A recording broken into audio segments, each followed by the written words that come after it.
आपके इस चैनल पर अब तक सोशल साइकोलॉजी, समाज मनोविज्ञान, साइकोपैथोलॉजी या मनोरोग विज्ञान, बेसिक साइकोलॉजिकल प्रोसेस, सांख्यिकी, स्टैटिस्टिक्स, रिसर्च मैथोलॉजी, शोध अनुसंधान, इन सभी से संबंधित नोट्स के वीडियोस अवेलेबल हैं।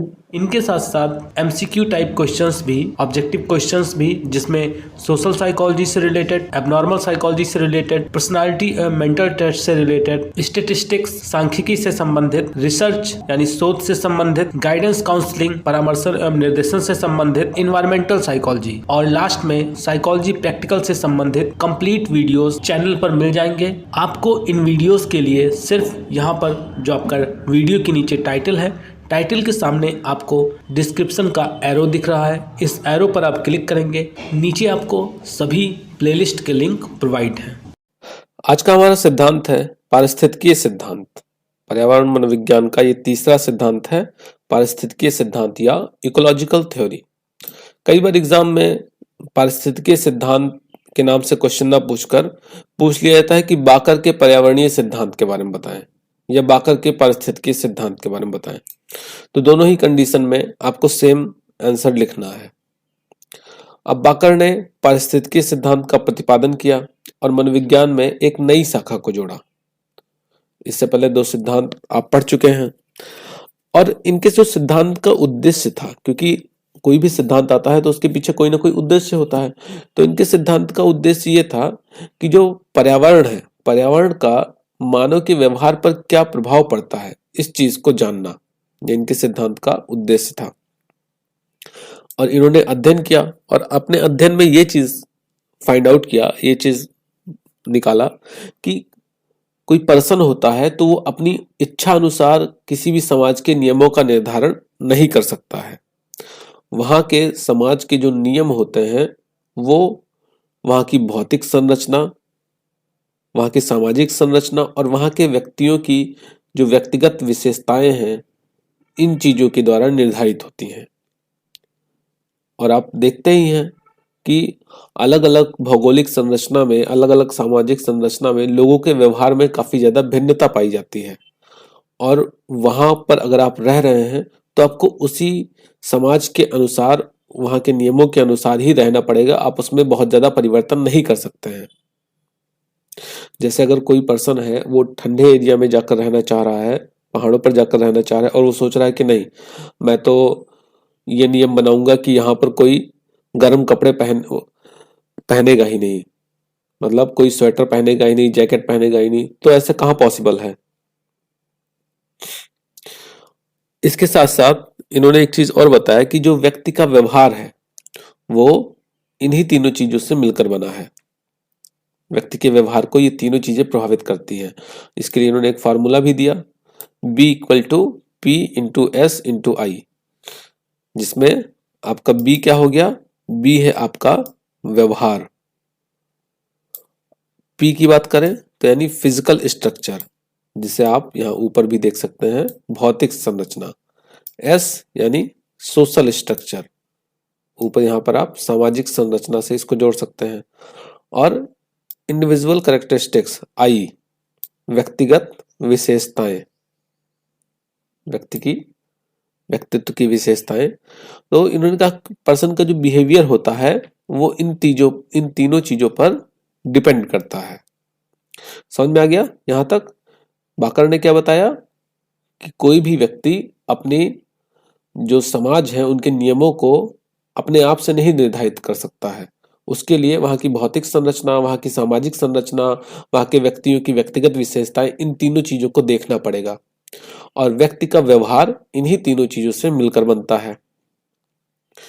इसके बाद इस सिद्धांत में बाकर और उनके शिष्यों ने देखा कि उनके सिद्धांत का जो प्रमुख बिंदु था, इस सिद्धांत का उनका मुख्य बिंदु था व्यवहार नियोजन।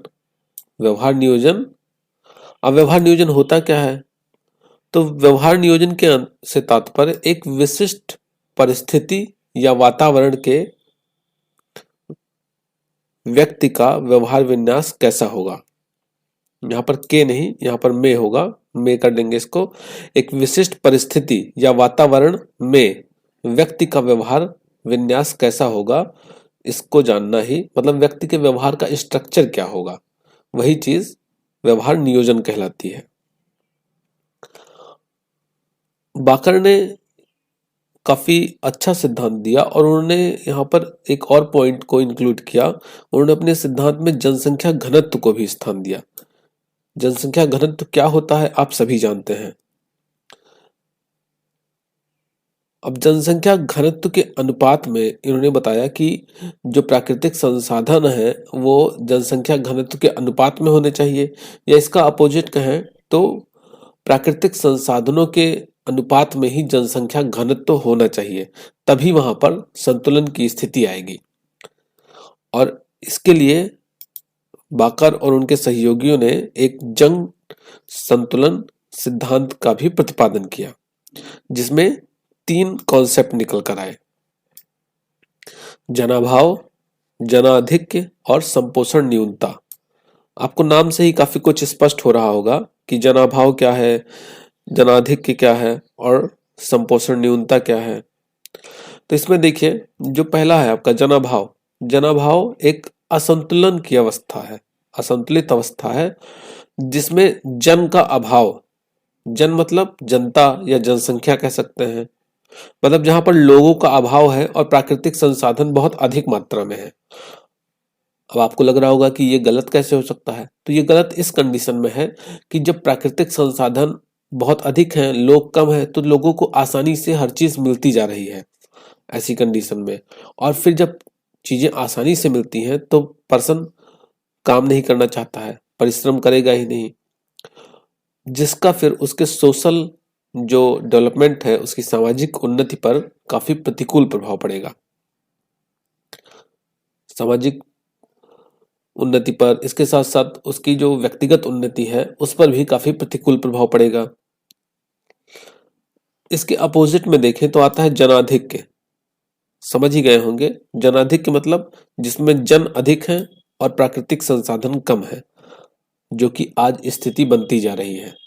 तभी चारों ओर देखें मारामारी हो रही है, एक दूसरे को नीचे खींच के खुद आगे जाने की कोशिश, और पर्यावरणीय संसाधन लगातार कम होते जा रहे हैं, उनका दोहन हो रहा है। तो ये भी एक असंतुलन की अवस्था है। अब इसका उपाय क्या हो सकता है? इसका उपाय यह है, या तो आवश्यकताओं पर नियंत्रण किया जाए और या फिर जो कृत्रिम संसाधन है उनका यूज किया जाए। जो सबसे सही अवस्था है वो है संपोषण न्यूनता। ये मतलब जनाभाव और जनाधिक्य के बीच की अवस्था है, क्योंकि जनाभाव और जनाधिक्य दोनों ही पर्यावरण के लिए हानिकारक हैं। और संपोषण न्यूनता में क्या है, न बहुत अधिक जनता है और पर्यावरणीय संसाधन कम है, और इसका अपोजिट भी नहीं है कि बहुत अधिक पर्यावरणीय संसाधन है और जनता बहुत कम है। मतलब दोनों एक समान मात्रा में है, संतुलन की स्थिति में है दोनों चीजें। तो उस कंडीशन में क्या होता है कि जो डेवलपमेंट होता है वो काफी अच्छा रहता है, और इसी को संपोषण न्यूनता नाम दिया गया। अब इसकी कुछ विशेषताओं को देख लेते हैं। पारिस्थितिकीय सिद्धांत की कुछ विशेषताओं के बारे में बात करते हैं, कैरेक्टरिस्टिक्स ऑफ इकोलॉजिकल थ्योरी। तो इसमें देखें, बताया जा रहा है कि जो पारिस्थितिकीय सिद्धांत भौतिक परिवेश के बीच व्यक्ति के व्यवहार विन्यास का मापन करता है।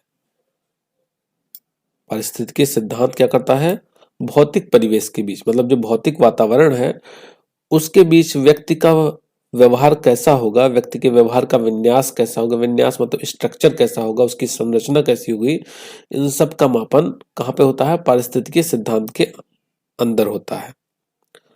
इसके साथ साथ इसमें बताया जा रहा है कि यह सिद्धांत पर्यावरण के मानव व्यवहार पर पड़ने वाले प्रभाव का अध्ययन करता है, जो कि आप ये पॉइंट 2 पर भी पढ़ चुके हैं। आगे देखें तो इसमें बताया गया है कि पारिस्थितिकीय सिद्धांत का उपयोग मानव कल्याण, योजना, महानगरों का नियोजन, डाकघर, सूचना केंद्रों के निर्माण के लिए किया जा सकता है।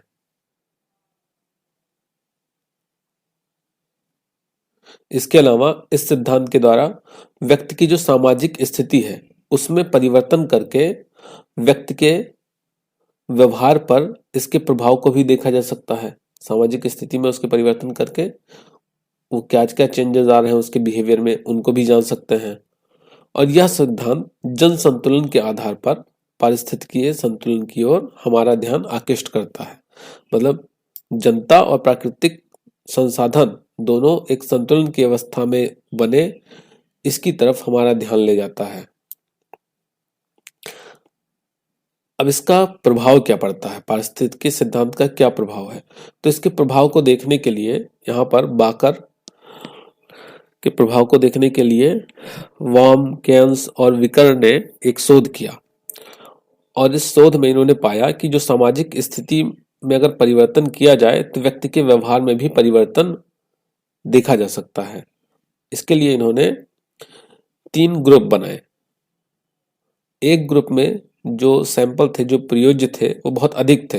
एक ग्रुप में बहुत अधिक लोगों को रख दिया गया, दूसरे ग्रुप में क्या किया, बहुत कम लोगों को रखा गया, और तीसरे ग्रुप में सामान्य लोगों को रखा गया। सामान्य का मतलब है कि मतलब ग्रुप की जो संख्या थी वो बहुत अधिक ना थी और ना ही बहुत कम थी, एक सामान्य स्तर पर संख्या रखी गई उस ग्रुप में बच्चों की। और तीनों समूहों को दौड़ने वाला एक खेल खिलाया गया, मान लीजिए रेस करवाया गया तीनों समूहों का अलग अलग। तो उसमें यह देखा गया कि जिस समूह में सदस्यों की संख्या कम थी उनका निष्पादन श्रेष्ठ था, और उसी समूह के सदस्यों ने महत्वपूर्ण भूमिका का निर्वहन किया। मतलब जहां पर सदस्यों की संख्या बहुत अधिक थी, उस कंडीशन में उनका जो परफॉर्मेंस था वो लो हो गया। तो देखें यहाँ पर पता चल रहा है ना कि अगर आप सामाजिक स्थिति में परिवर्तन कर दे रहे हैं तो सामाजिक स्थिति में परिवर्तन करने पर क्या होता है, लोगों के व्यवहार में भी परिवर्तन आ जाएगा। तो इस तरीके से आज की क्लास में हमने देखा कि पारिस्थितिकीय सिद्धांत क्या है, उसकी कौन कौन सी विशेषताएं हैं और उसका प्रभाव क्या है। मिलते हैं नेक्स्ट क्लास में, तब तक के लिए धन्यवाद।